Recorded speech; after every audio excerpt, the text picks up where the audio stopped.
Aujourd'hui, nous allons partager la puissance de la destinée.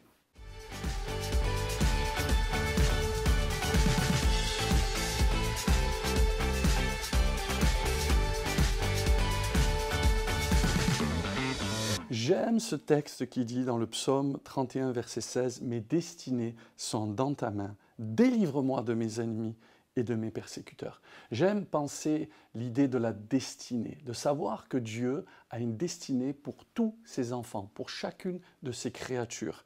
La Bible dit ceci « Quand je n'étais qu'une masse informe, tes yeux me voyaient, et sur ton livre étaient tous inscrits les jours qui m'étaient destinés avant qu'aucun d'eux exista. » C'est fascinant de savoir, alors qu'on n'était pas encore conçu, qu'on n'était pas encore sorti du ventre de notre mère, Dieu nous avait déjà prédestinés au salut. Dieu nous avait déjà prédestinés, destinés à la vie éternelle. Et l'apôtre dira même qu'il ne nous a pas destinés à la colère, mais à l'acquisition du salut. Dieu nous a destinés à la vie éternelle. En effet, le péché nous avait séparés de Dieu et par la venue du Seigneur Jésus, eh bien, il est possible à nouveau d'être réconcilié avec Dieu et d'être sauvé pour ce temps et pour l'éternité. Dieu nous a donc destinés à croire en lui, à espérer en lui, à vivre pour lui et à être sauvés pour l'éternité. Mais Dieu, la Bible dit qu'il nous a aussi destinés pour des œuvres qu'il a préparées d'avance afin que nous les pratiquions.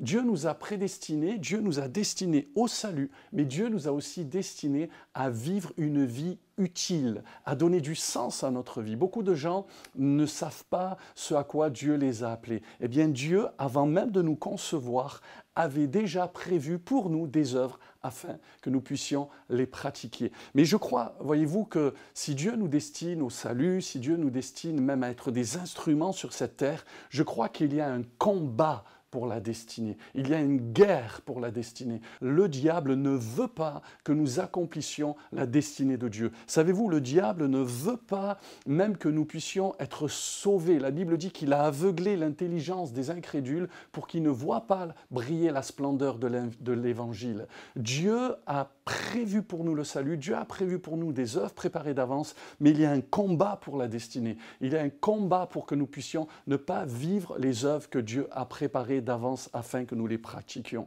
Nous pouvons, si nous résistons à Dieu ou si nous manquons de discernement, de bonne volonté, de foi, nous pouvons passer à côté du plan et de la volonté parfaite du Seigneur. C'est la raison pour laquelle il faut chaque jour prier le Seigneur et dire « Père, que ton nom soit sanctifié, que ta volonté soit faite sur la terre comme elle est faite dans le ciel. » Dans le ciel, le script est écrit. Mais est-ce que nous allons avoir la foi, le cœur pour pouvoir vivre la volonté de Dieu? La Bible parle de certains hommes qui, en ne se faisant pas baptiser par Jean le Baptiste, ont rendu nul à leur égard le dessein de Dieu. Le dessein de Dieu, c'était qu'ils se fassent baptiser. Le dessein de Dieu, c'est qu'ils comprennent que Jean était l'envoyé du Seigneur, mais ils n'ont pas discerné la venue de Jean, comme ils n'ont pas certains discerné la venue de Jésus. Alors je prie afin que dans le combat de la destinée, vous puissiez le remporter, que vous ne restiez pas non plus dans le passé qui peut vous empêcher d'entrer dans votre destin